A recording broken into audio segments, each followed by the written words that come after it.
ನಾವ್ ಈ ಸಂದರ್ಭದಲ್ಲಿ ಏನ್ ಹೇಳಕ್ ಬಯಸ್ತೀರಾ ಸರ್? ಮೊದಲನೇದಾಗಿ ನಟರಾಜ್ ಗೌಡರು 50ನೇ ಹುಟ್ಟುಹಬ್ಬದ ಆಚರಣೆ ಇವತ್ತು ನಡೀತಾ ಇದೆ. ನನಗೆ ಈ ಒಂದು ಶುಭ ಸಂದರ್ಭದಲ್ಲಿ ಈ ಕಾರ್ಯಕ್ರಮದಲ್ಲಿ ಭಾಗವಹಿಸಕ್ಕೋಸ್ಕರ ಒಂದು ಅವಕಾಶ ಸಿಕ್ಕಿರೋದು ನಿಜವಾಗ್ಲೂ ನನ್ನ ಸೌಭಾಗ್ಯ ಅಂತ ಹೇಳ್ತೀನಿ. ನನಗೆ ನಟರಾಜ್ ಗೌಡರು ಪರಿಚಯ ಆಗಿದ್ದು ಒಂದು 12 ವರ್ಷ 13 ವರ್ಷ ಹಿಂದೆ. ಅವಾಗ್ಲೇನೆ ನನಗೆ ನೋಡಿದ ತಕ್ಷಣನೇ ಏನಪ್ಪ ಬಹಳ ಒಳ್ಳೆ ಡೈನಾಮಿಕ್ ಲೀಡರು. ಆಮೇಲೆ ಸ್ವಲ್ಪ ವಿಚಾರಿಸಿದಾಗ ಗೊತ್ತಾಯ್ತು ನನಗೆ, ಒಂದು ಸಾಧಾರಣ ಕುಟುಂಬದಿಂದ ಬಂದಿದ್ರು ಅವರು ಒಂದು ದೊಡ್ಡ ಬಾಲ್ಕ್ ಅಂತ ಒಂದು ಸಂಸ್ಥೆ ಸ್ಥಾಪನೆ ಮಾಡಿ ಬೆಳೆಸಿ ಬಹಳ ಜನಕ್ಕೆ ಒಂದು ಉದ್ಯೋಗ ಅವಕಾಶ ಮಾಡಿಕೊಟ್ಟಿದ್ದಾರೆ. ಅದೇ ತರ ರಾಜಕೀಯನಲ್ಲೂ ಗ್ರಾಸ್ ರೂಟ್ಸ್ ಇಂದ NSUI ಯೂತ್ ಕಾಂಗ್ರೆಸ್ ಇಂದ ಬೆಳೆದು, ಇನ್ಫ್ಯಾಕ್ಟ್ ಅವಾಗ ಮೀಟ್ ಮಾಡಿದಾಗ ನೀವೆಲ್ಲ ಇನ್ನು ಯೂತ್ ಕಾಂಗ್ರೆಸ್ ಅಲ್ಲಿ ಇದ್ರಿ. ಸೊ ಯೂತ್ ಕಾಂಗ್ರೆಸ್ ಇಂದ ಬೆಳೆದು ಈಗ ರಾಜ್ಯದ ನಮ್ಮ ಕಾಂಗ್ರೆಸ್ ಪಕ್ಷದ ಗ್ರಾಜುಯೇಟ್ ಸೆಲ್ ಚೇರ್ಮನ್ ಆಗಿದ್ದಾರೆ, ಚೀಫ್ ಸ್ಪೋಕ್ಸ್ ಪರ್ಸನ್ ಆಗಿದ್ದಾರೆ, ಸೋಷಿಯಲ್ ಮೀಡಿಯಾ ಚೀಫ್ ಆಗಿದ್ರು. ಅದೇ ತರ ಈಗ ಕಾಂಪೋಸ್ಟ್ ಕಾರ್ಪೊರೇಷನ್ ಅಧ್ಯಕ್ಷರು ಆಗಿದ್ದಾರೆ. ಆ ಕಾಂಪೋಸ್ಟ್ ಕಾರ್ಪೊರೇಷನ್ ಅಧ್ಯಕ್ಷರಾದ ಸಂದರ್ಭದಲ್ಲಿ ನಾನು ನಟರಾಜು ಆಗಿನ ಮುಖ್ಯಮಂತ್ರಿಗಳಾದ ಸಿದ್ದರಾಮಯ್ಯನವ್ರ ಜೊತೆ ಚರ್ಚೆ ಮಾಡಿ ಇಂಥ ಒಳ್ಳೆ ಕಾರ್ಯಕರ್ತರು ನಮ್ಮ ಮುಖಂಡರು ಕಾಂಗ್ರೆಸ್ ಪಕ್ಷಕ್ಕೆ ಸುಲಭವಾಗಿ ಸಿಗೋದಿಲ್ಲ, ನಿಜವಾಗ್ಲೂ ಅವ್ರಿಗೆ ಇನ್ನೂ ಅವಕಾಶ ಮಾಡಿಕೊಡ್ಬೇಕು ಅಂತ ನಾವು ಒಂದ್ ಸ್ವಲ್ಪ ಒತ್ತಾಯ ಮಾಡಿದಾಗ ಅವರು ಖಂಡಿತ ಚೇರ್ಮನ್ ಮಾಡ್ತೀನಿ ಅಂತ ಹೇಳಿದ್ರು. ಆದ್ರೆ ನಾವು ಹೋಗಿದ ಸಮಯದಲ್ಲಿ ಎಲ್ಲ ಚೇರ್ಮನ್ಶಿಪ್ಸ್ ಅಲಾಟ್ ಆಗೋಗ್ಬಿಟ್ಟಿತ್ತು ಬೇರೆಯವ್ರಿಗೆ. ಅಂತ ಪರಿಸ್ಥಿತಿಯಲ್ಲಿ ಈ ಕಾಂಪೋಸ್ಟ್ ಕಾರ್ಪೊರೇಷನ್ ಬಂತು. ನಾನು ಕೇಳಿದೆ, ತಗೊಳ್ತೀರಾ, ಇದ್ರಲ್ಲಿ ಅಷ್ಟೇನು ಇದಿಲ್ಲ.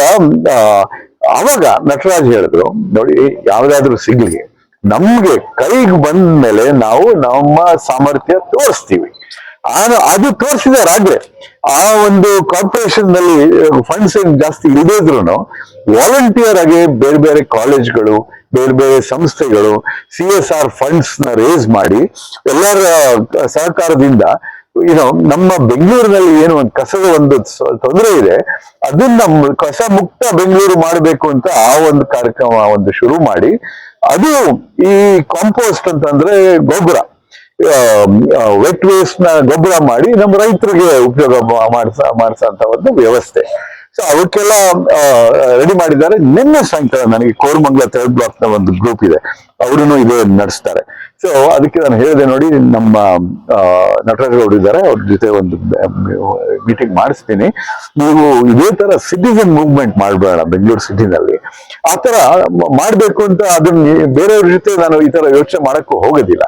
ಆದ್ರೆ ನಟರಾಜ್ ಬಗ್ಗೆ ನಮ್ಗೆ ಒಂದು ಬಹಳ ಒಂದು ಕಾನ್ಫಿಡೆನ್ಸ್ ಇದೆ.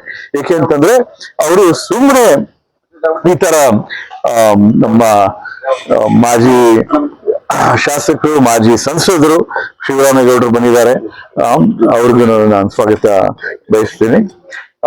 ಈ ತರ no hurdle is big enough, no challenge is big enough, we will take it on ಅಂದ್ಬಿಟ್ಟು ಆ ತರ ನಟರಾಜ್ ಮುಂದೆ ಬಂದು ಈ ತರ ನನ್ಗೆ ಬಹಳ ಭರವಸೆ ಇದೆ.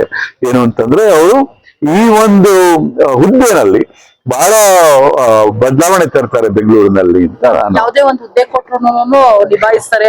ಖಂಡಿತ ಖಂಡಿತ ಖಂಡಿತ ಸಾಮರ್ಥ್ಯ ಇದೆ, ಅತಿ ಹೆಚ್ಚು ಸಾಮರ್ಥ್ಯ ಇದೆ. ಇನ್ನು 50ರ ವಯಸ್ಸಿನಲ್ಲಿ ಇಷ್ಟು ಸಾಧಿಸಿದ್ದಾರೆ.